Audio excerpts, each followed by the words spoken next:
All right. Teddy, it's been a minute. It's good to see you, my friend. Good to see you too, Melissa. I know we've had a busy couple weeks, but from you and I talking offline here, this is going to be a multi-segmented um, show based on, or multi-segmented based on a topic. So Yes. I'm really excited about this. Yes. So parental alienation is something that we hear a lot about. There's a lot of misinformation about. And honestly, as soon as when parents get tied up in a divorce, as soon as one does something the other one doesn't like with the child, they claim parental alienation.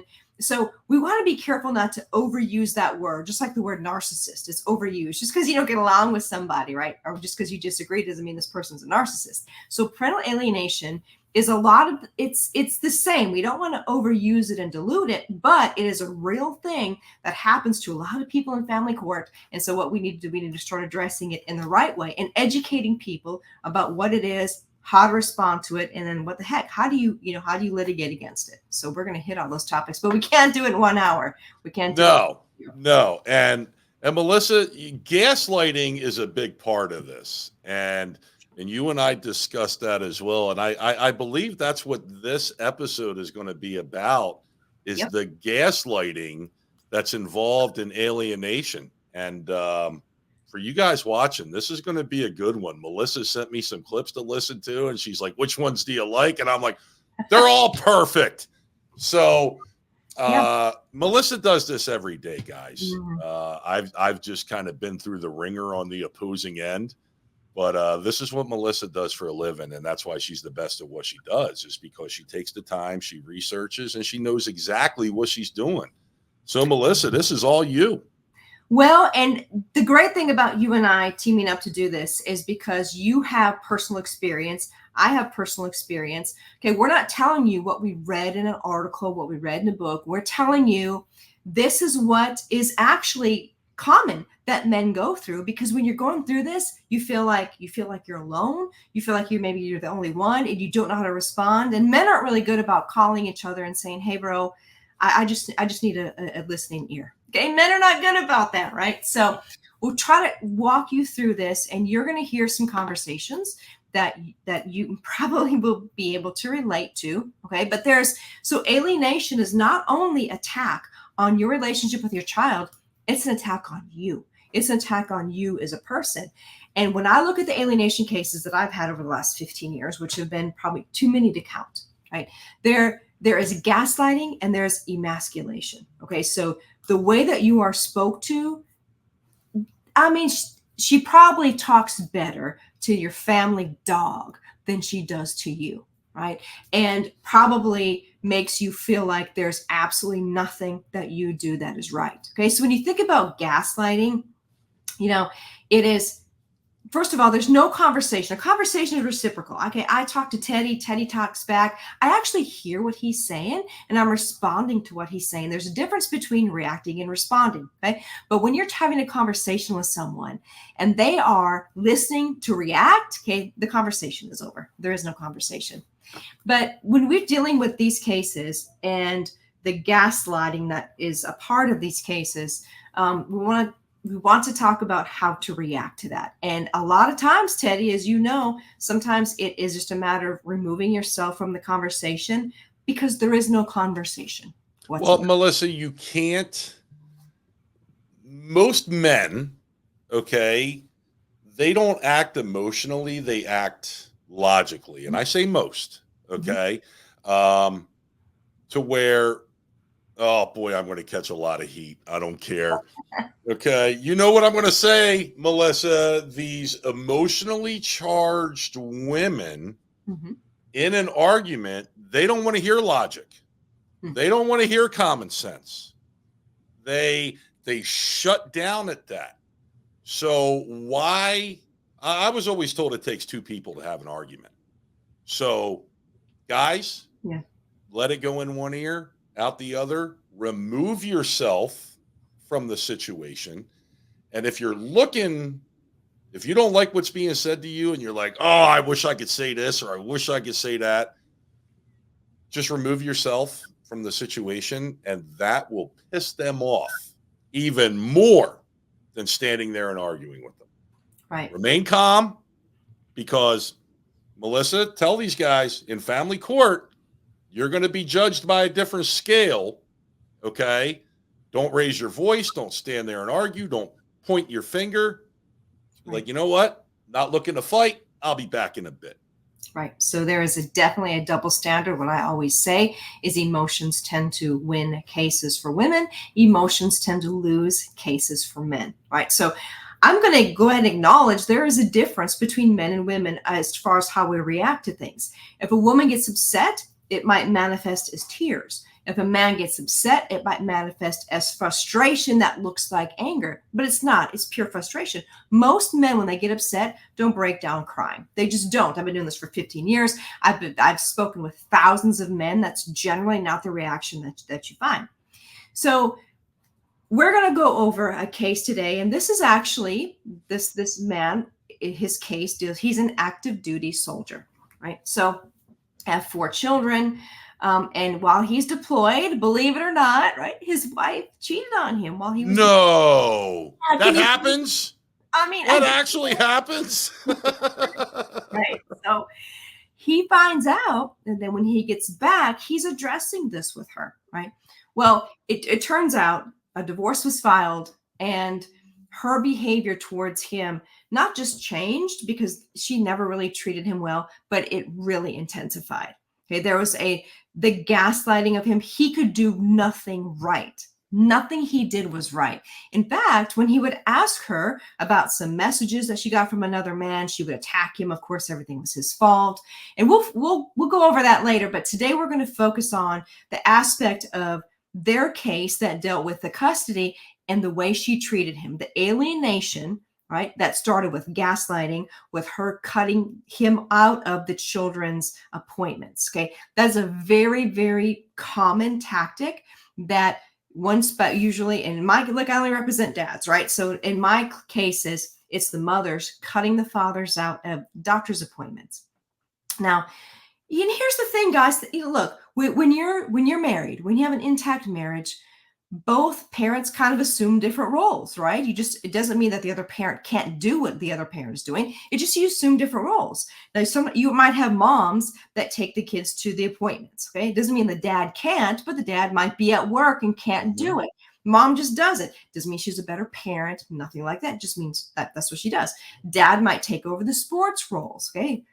That's what, like in my household, that's what my husband does, right? He coaches my son's little baseball team. He's assumed that role, something I have a far less active role in. Okay. Doesn't mean that I can't take him back and forth. I can't coach, by the way, right? But doesn't mean I can't transport him. But if that's what we've adopted, because that's what works for our family. Well, in a divorce, the dynamic changes, right? The mother has to let go of some of the things she did before, as does the father, because now you have 2 different separate households and both parents are able to do these things. But when you're going through the divorce, a lot of moms, okay, this is in my experience, they will completely block dads out from things educational related or medical related, block them out so that when they get in the courtroom, they could say, well, Judge, I have to have custody.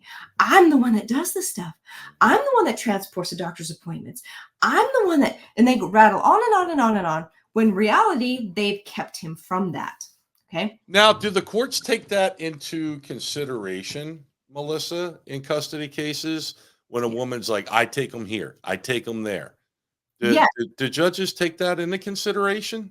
They do, and it is the most ridiculous aspect of the best interest standard. So the states have adopted this thing called the best interest standard, where you have all these other factors that the court has to evaluate. You know, the child, where they are socially, educationally, if there's any special needs, the respective relationship between the parents and the children. Now, there's factors, but they're not defined. So it's however the judge defines them in that case, okay? The statute doesn't define it. It's extremely subjective. So we have a lot of times where moms will intentionally keep children out of it, and then they'll get in the courtroom and say, well, I'm the only one that shoulders this burden. I'm the only one that does anything. Well, then you get dad up there to say, well, wait a minute, I offered, and she told me no. And I can't tell you how many times the mothers have said, he never offers. I beg him to participate, but he never offers. And so that's why it's so important. In your state, if your state allows one party recording, record these conversations, guys. You're not being shady. All you're doing is bringing the truth into the courtroom, because the last place you want to be is a he said, she said. Remember? You don't want to be in a he said, she said. So, Teddy, do you think I'm going to go ahead and I'm going to play one of the videos, and a lot of you guys are probably going to relate to this. I hope some of you just don't, break down and have a, and have reliving the trauma that you've already been through. So let me find this for you. Okay. I don't need your help with anything. They're my kids. It's my responsibility. It's my job.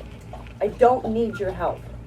But you said you weren't ready, so I'm willing to take her to the appointment. And if I asked your help, I would ask. If I needed your help, I'll ask for it. The important thing is that she needs to get to the doctor, right? It's not a doctor's appointment. It's for a goddamn referral. So she still needs it, yeah? She don't need to go. Just shut the fuck up. Shut the fuck up. You don't even know what the hell she's going for. You don't even know why she needs to go there. So just shut the fuck up. She's going for her eye. Mind your own business. No, she's not. What's she going for? You don't need to know. It's none of your business. It is none of your business. It's not your business. She's my child, too. You know what? And I'm going to have majority custody of them. So it's not your business. Yes, it is. No, it's not. They're still my kids. And I'm making it on your business. Not letting me help take her to the Shut appointment. up. Stop making things so hard by opening your mouth. No, I'm just saying. Just shut up. I'm willing to. Leave me alone. I'm willing to take her to the Leave me appointment. alone. I'm so fucking sick and tired of having you around. You take her to an appointment. Keep feeding us, Spire. And I'm telling you to shut up and mind your own business. You're saying you're not ready to take her. Mind your own business. You don't know what it's for. It's not a goddamn appointment. It's a So referral. shut up. It's a referral for her Mind eye. your own business. It's Mind your own business. She is You didn't my make the business. appointment, so mind your own business. I can still take her. Shut up. You're not taking my child anywhere. Why? Because I fucking said so. It's just to an appointment. Shut up. So, Melissa, real quick, I got to ask, who filed for divorce here? So we filed for divorce. When he initially came in, they had 4 children. He did not want to file initially. What made him change his mind is that she was making comments. And remember, he's active duty military. She was making comments on how she wanted to take the kids and go back to her home state, out of state, for the summer. Well, it was obvious at that point that she was trying to take the kids and leave.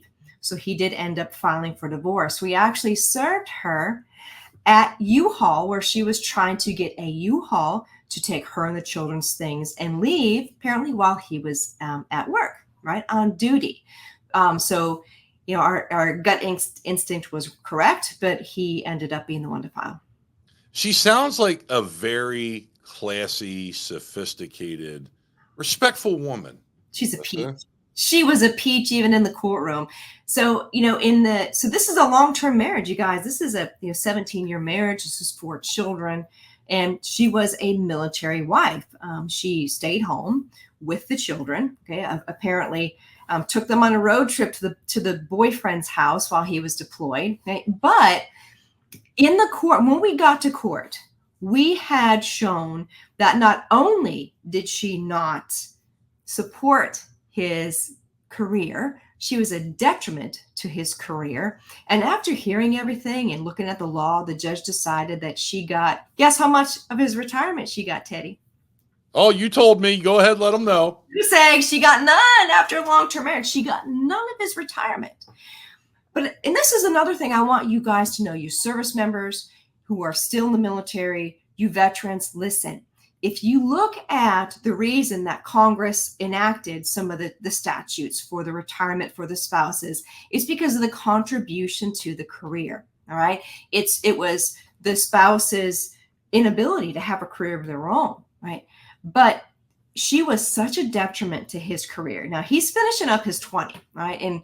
But she was such a detriment. And she treated him so poorly. Now, Teddy, let me ask you this.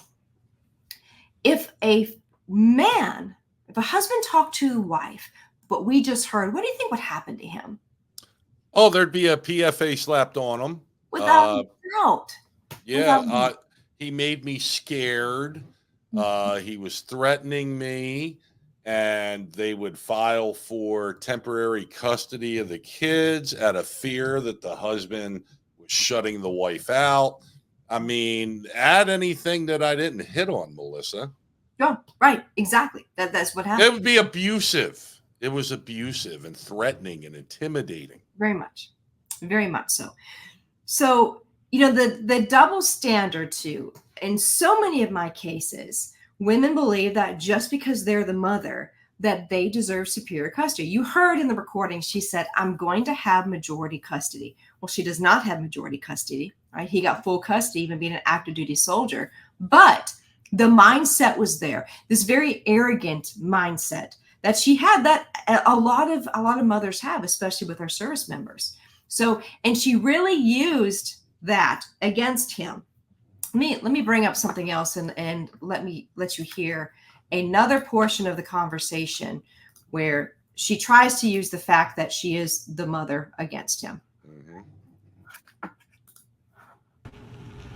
Bring it back right after. No. You're not taking my child anywhere. She's my child. She's more mine than yours. It's just a listing. She came out of my vagina until you can push one out of your vagina. Shane. She's more mine than yours. This is a take her to an appointment. I don't want your help. What's the big deal if I take her to her appointment then? She doesn't need to go to the appointment. I will take her to the appointment. I'm her mom. Stop taking everything from me. I'm just... Stop. You said that you're not ready, so I was willing to take her. Stop. Okay, so you hear she came out of my vagina. All right, as soon as you can push them out of your vagina, you'll have, like, the implication is that you can have a child too. And it's insane that in this day and age, okay, when you have all the feminists running around saying, hey, look, I don't need you, I do it myself, but you can certainly pay me child support and alimony. But that aside, she's saying, I'm the mother. I push this child out of my vagina. Right? So that mindset just permeates. But you hear him saying, listen, you said you weren't ready. I'll take her to the appointment. It was a simple request, and you saw the way that he was treated, and you saw her reaction to that. But that is very typical. Melissa, you and I talked briefly about this. How many of these women who, I don't need you, this is my child, how many of these women ever built anything in their lives on their own? How many of them ever went out and bought a house, or, something as easy as a brand new car? Or, it seems to me like a lot of these women, and again, I'm using general terms because I know I'm going to catch backlash. I'm using general terms. Show me a single woman with kids. And they're out there, because I know several of them who have gone out and bought their own home, who have raised children without the financial support of an ex or a father or anything like that. There are women like that out there, but it seems the ones that behave like this are not those women. No, in fact, I can think of a client where he had a baby with a woman, and she had 3 kids from 3 different baby daddies, and she did buy her own house because she had child support. But your question was, how many women have done this without the support? I mean, I don't know. And here's the thing. Let me say this too. Now, there's women who posture, I'm independent. I don't need you. I can do this on my own. I don't need money from you. Those are the ones that do what's called an uncontested divorce.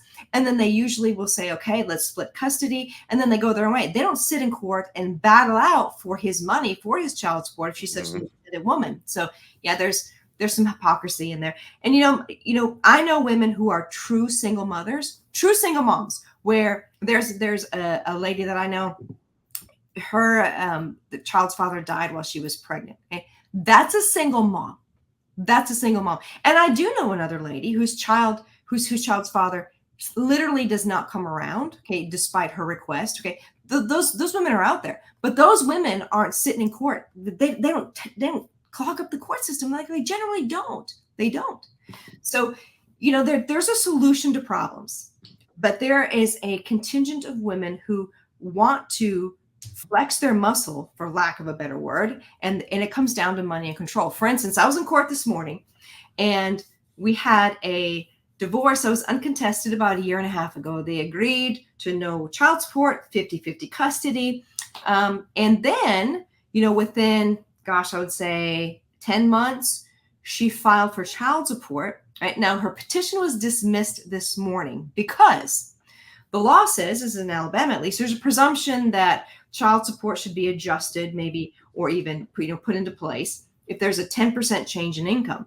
Her income since the divorce has increased by 36%. Since the divorce, his income increased 1.8%. She says that the reason she now needs child support is he wasn't exercising his 50-50, and he was only periodically seeing the child, and that she was carrying the lion's share of the expenses. Ironically, the child is with him full time now, right? And she is still pursuing child support, and the child's with him full time. So the frustration, I think, for me as an attorney is, number one, the lawyer shouldn't be filing this stuff if they know it's BS, okay? And then she said, well, I didn't say that. I don't know who said that. Well, gosh, you know what? Maybe the judge will say, well, wait a gosh darn minute now. This is an allegation that was put before the court. Who said it? Where'd the lie come from? Because it caused him to incur attorney's fees, right? Mm-hmm. So, but here we are in court because she essentially has buyer's regret that, I regret signing and giving him 50-50 custody. I want money, all right? And then she said, there's no judge who's not going to give a single mother child support. Well, number one, you're not a single mother. If you have 50-50 custody, you're not a single mom. You're just as much a single parent as he is, number one. But number two, your child's not even living with you anymore.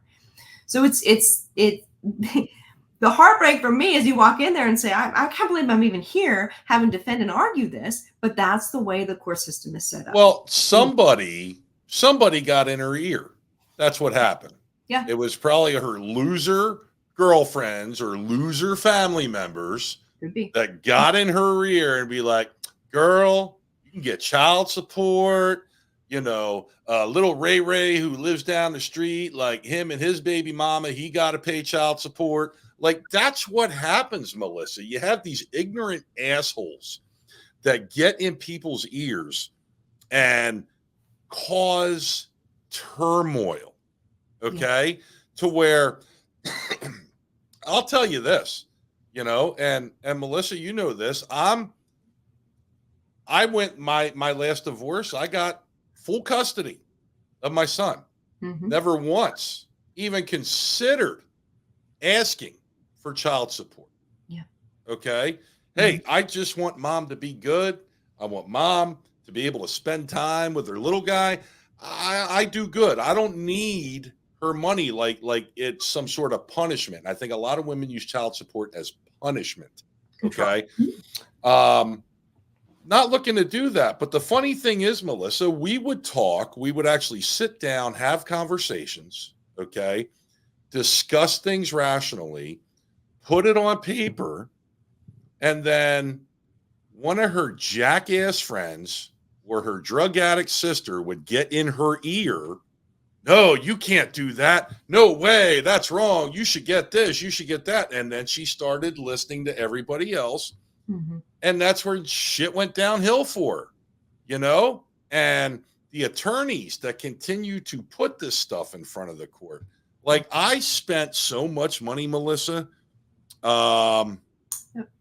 defending bullshit stuff that was being brought into the court just to try to break me financially.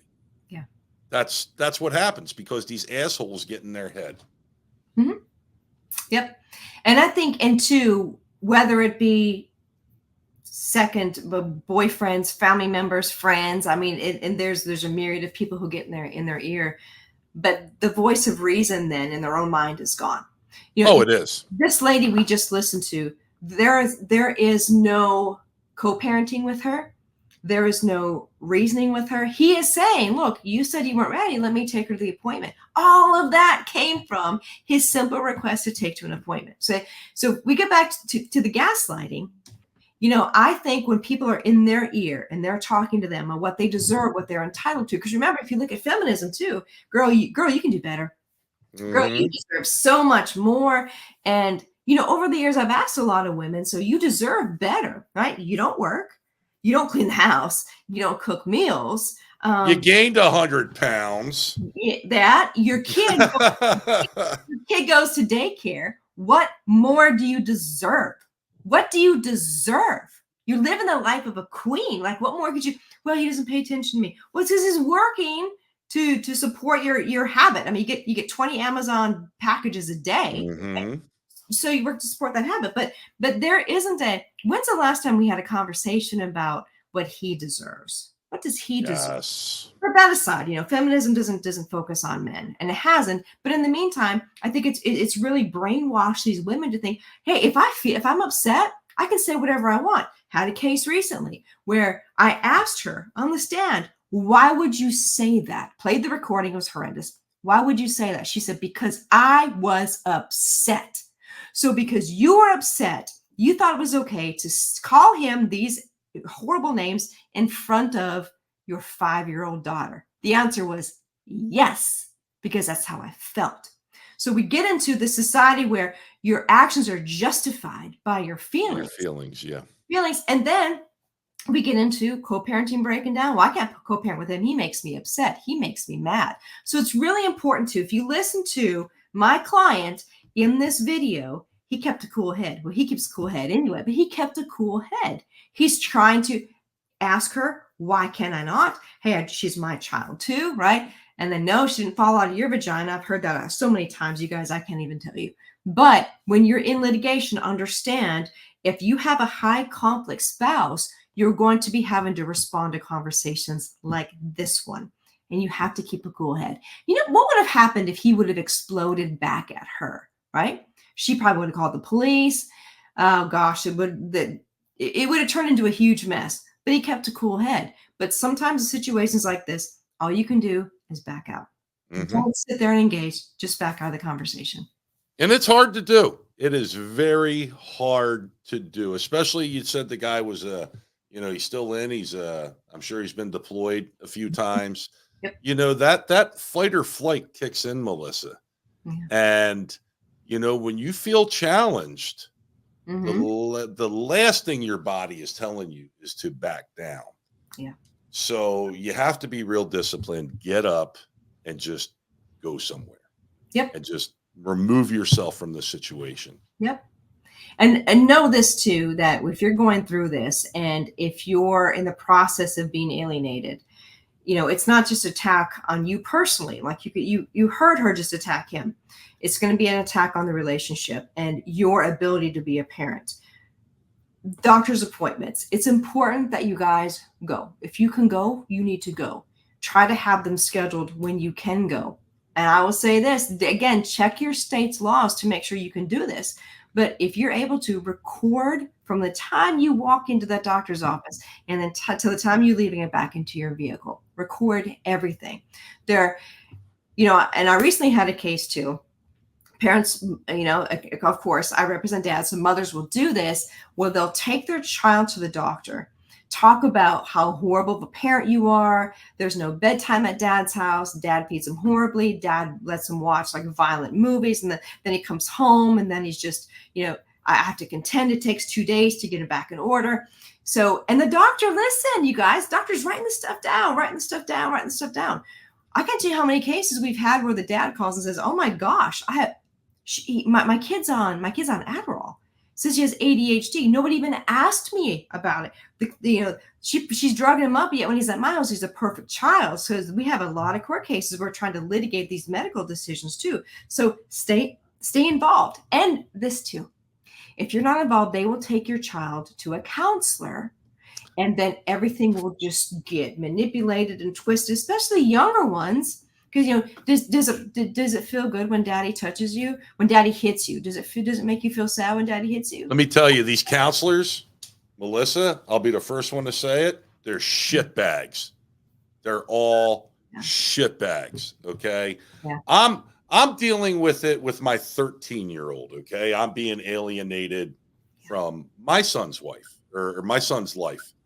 And again, she's a woman who moved in with some boyfriend who's, some beta, big fat guy. And, but she filed bankruptcy, so she needs a place to live. And even on Father's Day, like I shoot emails, I try to call. Okay. Like I CC you on them. Okay. I shoot the emails, I try to call. She's posting up pictures of my son with her boyfriend. Yeah. On Father's Day. Yeah. Okay.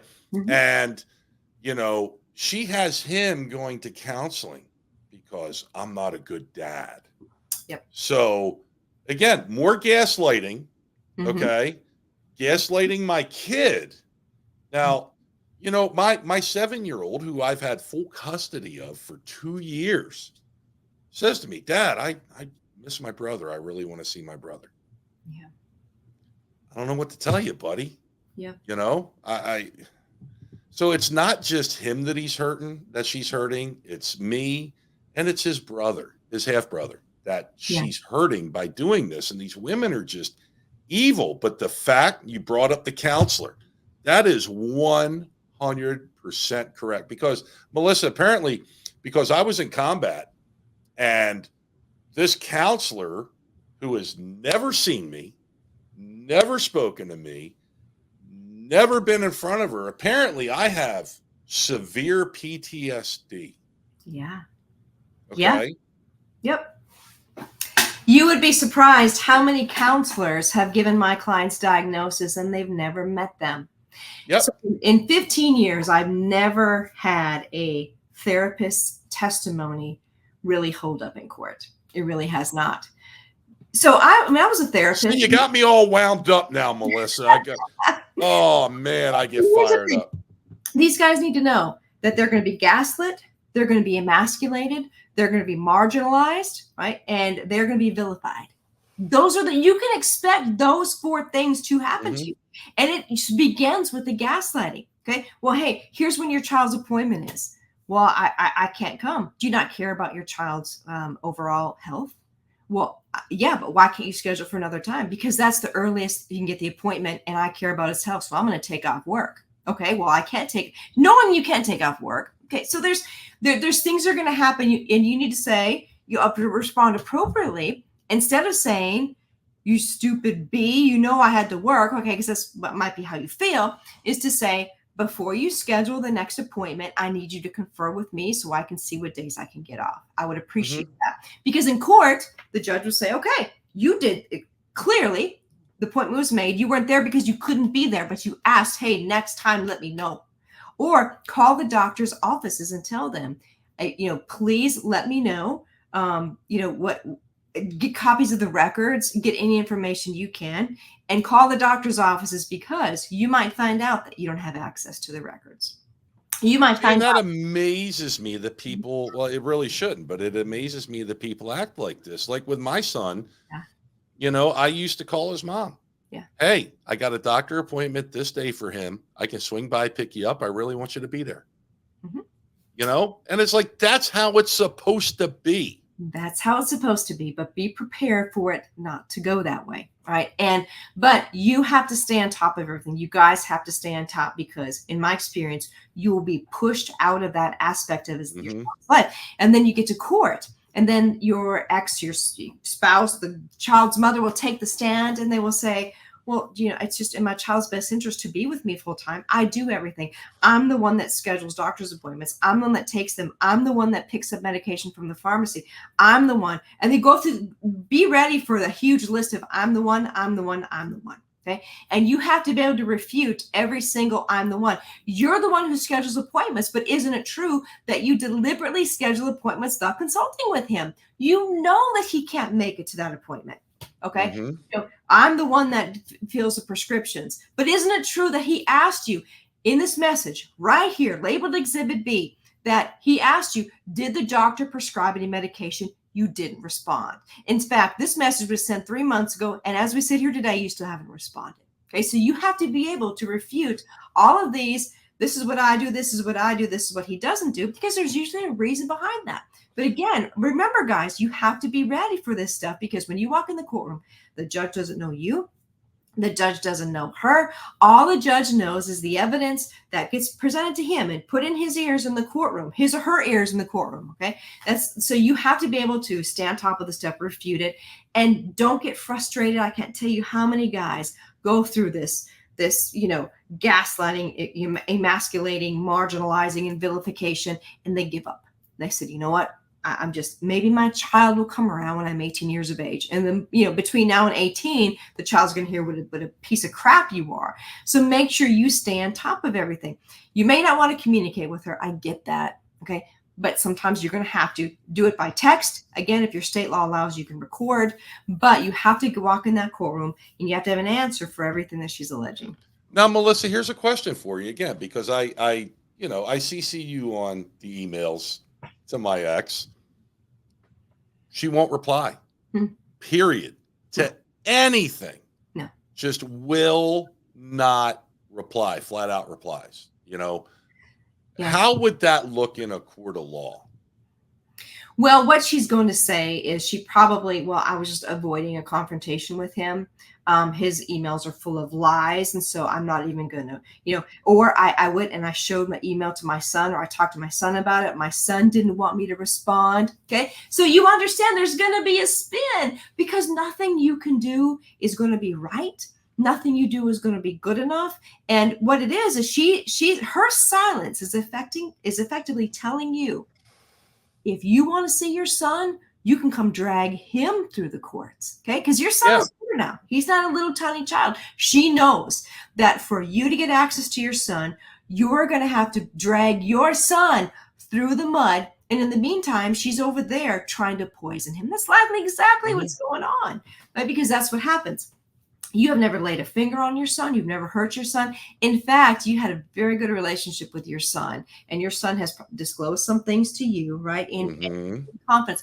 But she knows for you to see your son, you're going to have to drag your son through. And she knows that, and she's willing to do that. There's a difference. Well, that's not something I'm willing to do, though. And that's the thing, and I'll say it, he was threatened that if he wants to come see me, everything that she bought him, like the TV in his room, his video games, everything else, they'll yank it away from him. Her and her boyfriend told him that, so like he's at that age to where I wouldn't want to be in his shoes right now, living at that home. Like he's told me things that have gone on there, and I don't want to make his situation worse, if that makes sense for you. It does. It does make sense.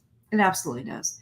And that, you do everything you're supposed to do, right? She gets that check every month. And as long as she gets that check, she'll probably just leave you alone, because that's how a lot of women. But the way that it works, Melissa, the truth always comes out in the end. Yeah. Always comes out in the end. And when he's old enough, we are going to have the relationship again that we used to have. And I'm not going to speak ill of his mom. Yeah. It's not going to happen. Yeah. I'll just print. If he says, Dad, what happened? I will print out every single email. I'll be like, listen, make your own judgment. Yeah. Make your own judgment. And I'm glad you brought that up too, because no matter what she does to you, understand this, that if you sit and you speak negatively about her to that child, they internalize that. Kids internalize that. Mm-hmm. And in the end, I believe this. Now, I saw it with my mother. My mother spoke horrible of my father. He never did. He never said an ill word about her. And as I got older, the smoke really cleared for me, and the truth came out. Unfortunately, I had no relationship with my mother. And it's unfortunate. I wish her the best. I wish her no ill will. But for me to maintain a healthy family, I have children of my own. There's some boundaries that I have to have. Okay. But you're absolutely right. You don't speak ill of the other parent. You don't even do anything to hurt the other parent. Okay, they will do that on their own, guys. I mean, they will. Don't do anything to hurt that other parent, because in the end, you're hurting your child, and there's a huge chance that you are hurting your relationship with your child down the road. Now, it's sometimes it's hard, but you can't. You got to do the right thing no matter what, no matter what this other person is doing, you have to do the right thing. Listen, I'll tell you this, and I was already an adult. I was in my early 20s. My parents went through a horrific divorce, and I was working as a cop out of state. And twice a month, I'd come home. I'd stop at my mom's place for a day, and the next morning, I'd go spend the next night over at my dad's place. Mm-hmm. And my mom would get so pissed that I wanted to go spend time with my dad that I almost dreaded coming home to see my mom, because all I was going to hear is how I'm a no good son of a bitch for wanting to go see my father, which was another no good son of a bitch. And your dad did this, your dad, like, listen, I don't care. He's my dad, And it got to the point to where when I started, I wouldn't even tell my mom I was coming home. I would spend 2 days with my dad because I just didn't want to hear it. My dad never said a negative word about my mom, ever. It was always time with me and him. And he didn't waste that time disparaging my mother the way, like, I couldn't even go out and enjoy a dinner with my mom. She's like, "You still going to his house tomorrow?" Yep. Yeah, Mom, I am. Like, I was in my early 20s, and it's like, why am I even entertaining this at this point? Yep. My mother did the same thing. My dad was he's a Vietnam vet, Agent Orange exposed Vietnam vet, been through the ringer at a very young age, right? I think a whole generation. But some of the things that she said and he knows some of it, but he doesn't even know all of it, right? But false allegations. I mean, I tell you, some of the things that have come out of her mouth should never come out of her mouth, much less to a child, to a very small child. And my sisters and I have 2 sisters. No one has a relationship with her because of the way that she conducted herself, And it affected all of us differently, all 3 of us, but it affected us. Okay. It affected us. So don't think that you can vent to your child. And I hear this all the time. Kids are resilient. Kids are resilient, but there's some things that they internalize. The worst thing you can do as a parent is to destroy your child's relationship with the other parent out of spite. That's the worst thing you can do for them. And you think it feels good in the moment? No, it's not going to feel good 10 or 15 years down the road to you or to that child, because if you love your children, if you're a decent human being, you do what you can to preserve that relationship, because that's a lifelong relationship that has nothing to do with you. But unfortunately, I wouldn't have a job if that was the case. So this woman who we saw these videos about in the beginning of this, Melissa, where is she now? Is she with one of these boyfriends or? So she's with a different boyfriend. And I believe she might have not too long ago got evicted from the trailer they were living in. So they had like a 2-bedroom trailer and of course, they have 4 kids. He had some kids, and I think her mom was living in there. So he was her stability. So now I'm independent. I don't need you, but yet she's bouncing around, getting evicted from different places because she doesn't pay her bills. But she's still peripherally in the area causing problems. And unfortunately, you guys, listen, I've always heard, the saying that there's three things that you can't take back, right? Who you marry, who you have kids with, and the job you pick. No. There's one thing you can't take back, and that is who you have children with. You have kids with. Lifelong commitment. You can, there's divorces happen, unfortunately. You can change jobs, but you can't take that back. So while, we're still having problems with her, there's still ongoing litigation, but she's still their mom. And I think, just like today, the hearing I had this morning, this litigation has been going on for a long time. The child was saying, "Hey, Dad, I don't want to live with her. I want to live with you." We still tried to preserve that 50-50. We said, "Listen, maybe you're just upset. Let's get through this. This will get better." We tried until she kicked him out of the house. So we finally amended and said, "Okay, I guess we'll ask for full custody." But we tried to preserve that relationship first. And that's one thing too. I think a lot of guys come in and we're brainwashed into, when you get a divorce, one of you have to fight over custody. You don't have every other weekend, Melissa. That's what the common thing is. And you don't have to do that, you guys. You can say, and like I was talking to some of the moms on the baseball team, and they'll say, gosh, if I got a divorce, I wouldn't want my kids full time. I mean, why would I not want him to share some of the responsibility? This is not about not loving your children, not wanting to have your children. It's about the recognition that the child needs both parents. That's the recognition. So, we try to be the voice of reason, even when some of our clients get upset. Well, I just asked for full custody. No. We're not making decisions based upon that, even though that would financially benefit my business because the money is made in contested divorce cases. That's not what we do. That's not what we do. We've had to talk clients off the ledge and say, we're not doing this. We're not doing this. You're upset. She's upset. We don't have to take both parents away from the child because you guys are upset. Okay. But that's the status quo. That's what lawyers fan the flames. Okay. That's what they do. You guys, if there's any chance that your child can have both of you and that you guys can sit down and just for an hour, put your differences aside and talk about your child, I'm telling you, your child would be so much better in the end because you look at the statistics of shared parenting. A child that has both parents after divorce, statistically, they do just as well as children from intact families. That relationship was preserved. Don't let some jerk lawyer tell you otherwise. They're lawyers, okay? Most of them have zero training in anything that's child related whatsoever. And if they're saying, hey, look, I'll fight for you. You give me $35,000 and we'll get custody, which doesn't, by the way, don't ever let them make any promises to you either.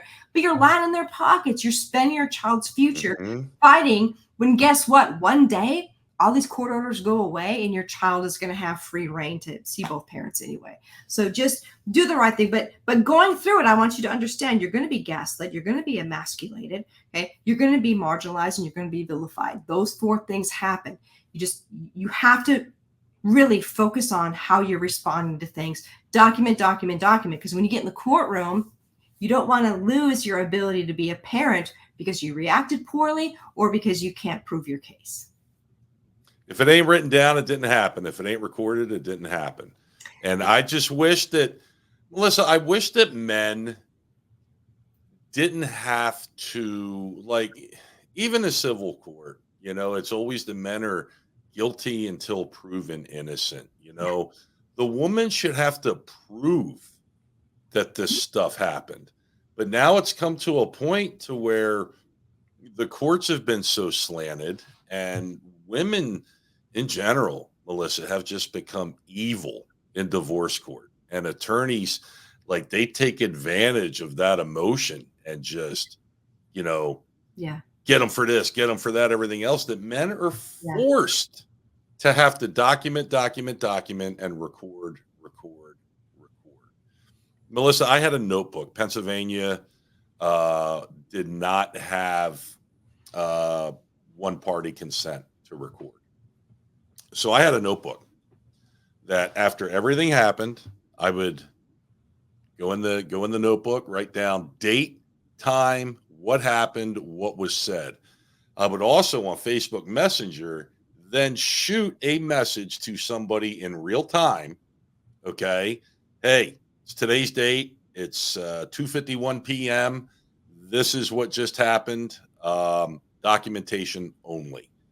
So that way, if I ever had to go to court and bring this stuff up, the accusation couldn't be made. Oh, he just made that whole notebook thing up the day before he came in here. Right. No, here's 100 different instances, this date, this time, recorded, and it's all right in the notebook. Yep. So, because a lot of people don't live in the single party recording consent states, but there are other ways to do it. And you got to, my attorney told me, Melissa, I am the most documented client he thinks he's had in 30 years.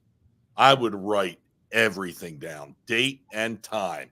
And again, back it up on a digital form, like messaging a trusted friend on social media, so that way you can print those out and they match exactly what's in the notebook. Yep, everything's time stamped.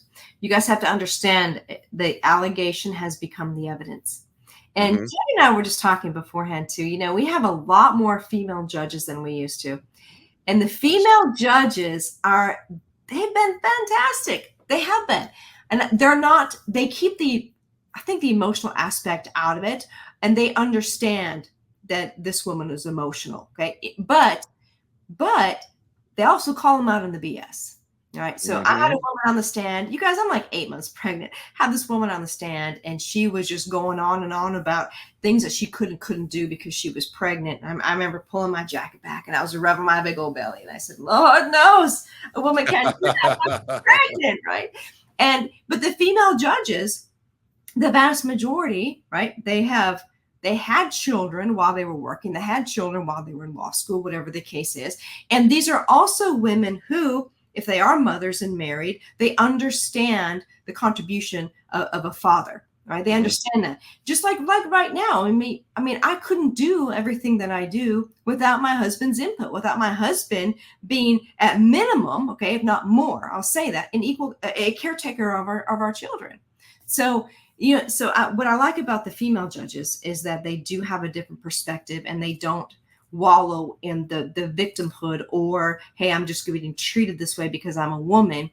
Because there has been there's more life experience, or where they can look at things a little more dialectically, and they don't get caught up in this poor me sort of stance that a lot of women take. And Melissa, I'll be honest with you too. Like even when I was a cop, the best judges that there ever were to be in front of was one of the female judges. Mhm. And getting back to why women feel like they deserve full custody and want full custody and can limit visitation and this, that, and everything else. Melissa, people need to be careful what they ask for. Yep. Okay. My little guy's 7. It's me. Yeah. I have nobody else. Yeah. It is me. When I have to run down to the gas station to grab something or just need to run a 5-minute errand, all right, buddy, get dressed. We're going for a ride. There's no, hey, can you watch him for 5 minutes? I'll be back. There's no going out on Friday and Saturday nights. There's no, parties at the house. There is none of that. Mhm. So why these people? And again, I think a lot of it is done in spite, to spite the other party. Like, boy, let me tell you, I wish his mom was still alive. Mhm. 2 nights a week, minimum 2 nights a week. Hey, please take him. He's driving me up a freaking wall, and we had a 50-50 arrangement, and, she unfortunately passed. And man, I do, like, I wish I had that time to do what I do. Like Melissa, I told you I'm in my studio recording for work all day. Okay. My poor little buddy, I got, Netflix on out there with some movies, and I would, cut my recording about every half hour, go out, sit on the couch with him for about 10 minutes. Buddy, you doing good? You need anything? You hungry? You need this? You need that? And I don't know why people would want to intentionally cut the other parent out and Yeah. do that to themselves. I have no idea why. Well, money and control. That's what I've concluded over the years, is it comes down to money and control. Because usually the parent who gets the custody gets the money, right, in form of child support.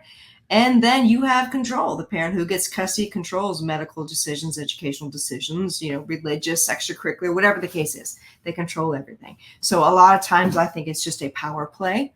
And have a case right now where the wife did not want a divorce, wanted him to stay, and basically said, look, if you go forward, I'm going to take everything.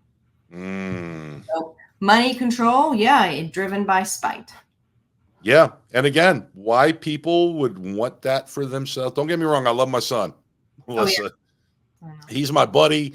We do everything together. He's my little Bubba.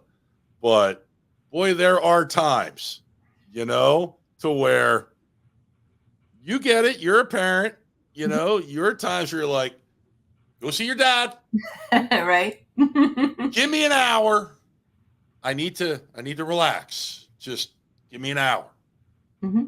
I don't have that, Mm-hmm. And any single parent out there who is depriving the other parent of that time with their kids, like, why would you want to do that to yourself? You Yep. know, I don't get it. I'll never understand that. Yeah. Yeah. Well, and it's odd because I think we're seeing a lot of more of the professional women are saying, okay, well, we'll do a 50-50, but I'm not paying child support. Okay. Some of these women, because we now have women who are making more than men, Yeah. they'll agree to it under the condition that they don't have to pay any child support. And so I think there are more equal custody orders, but I think it's the proportion of custody orders that are equal versus the women who pay child support is not equal. Right. So, but like you said, men rarely ask for child support. Men rarely ask for child support. They just say, look, I'll support her when she's with me. You support her when she's with you, whatever, but women are saying, okay, well, I'll do equal, but I'm not paying you any child support, which honestly, I'm for that. All right. Even if there's a different lifestyle with a dad versus mom, I guess what these are who your parents are, right? This is welcome to your life. Yeah. But look at like the NBA players or whatnot. Okay. These women are like, I need, $35,000 a month in maintenance. I tell you what, they're lucky I'm not the judge on those cases, right? Nobody needs $35,000. But that aside, I think that, barring rare circumstances when parents just support your kid, they're your kids. But I then agree. that would mean that the government would have to get out of divorces, right? And the government would have to stop incentivizing child support. So, I mean, that's a hurdle in itself. But yeah, you're looking at money and control, and the money is incentivized by the federal government. So it's, under this Title 4D, that's just a whole nother podcast for another day. But going through it, you guys, and in trying to focus on alienation, understand what's going to happen to you in this process. And you heard the recording. If that happens to you, understand that happens so often. You guys have no idea how often that happens, and really watch how you respond and how you react. And there's a difference there. Respond and not react. So, and we really want to provide you with some of the tools. And I think just knowing that you're not alone in this process, and knowing that this is sort of par for the course when you get into a high conflict situation. So you are not alone. You are not, and there are groups that you can join. There's honestly too, if you go and talk to like your pastor, if you're at church, you'd be shocked how resourceful your pastors are, right? Or if you have a buddy who got divorced, you guys give them a call. There's no shame, and there's no calling saying, dude, holy crap, I had no idea that I was going to go through this, and just bounce some ideas off. All right. But it all comes down to you guys got to respond correctly. All right. You're going to try to, in a high conflict divorce, you're likely going to get pushed out of your child's life. All right. Document, stay as involved as you can, email teachers, call doctors, whatever the case is. But make sure you stay on top of everything. There's no time for sleeping, especially. And don't let them gaslight you, because once they gaslight you, they're going to walk in, they're going to try and gaslight the court too. And the court, in most cases, they're onto that game already. Exactly. You come in with proof. Don't sleep through your divorce, you guys. You stay on top of everything, and you have to protect yourself. And I want to conclude with this, Melissa, on my end. Guys, men don't want to, how do I want to put this, Melissa, and phrase this the right way? A lot of men don't want to, you said, sleep through their divorce. Guys, you are getting ready to get put through the ringer. Okay. And myself included, I never wanted to fight back. Okay. It's just a societal thing. It doesn't look good as a man, to fight back against a woman. Well, guys, you have to. You really do, because everything that you've worked for, everything like we've discussed, most of these women have never acquired anything themselves in their life. All right. They go through life by taking it from other people, and you're just the next target. So you have to fight back. You have to fight back to be in your kids' lives. You have to, like, don't just sit back and take it and be like, man, I just want this to be over. I'll sign off on anything. Mm-hmm. No, don't ever do that. Yeah, I agree. I agree. Well, Teddy, it's been great. I love having these videos with you, and I hope they're really helping out these guys. And so we'll come back with another series, and we'll talk about alienation and give you more examples. And I'm excited, and we'll hit it soon. Awesome. Thanks, Melissa. Keep killing it. We'll see you soon. All right.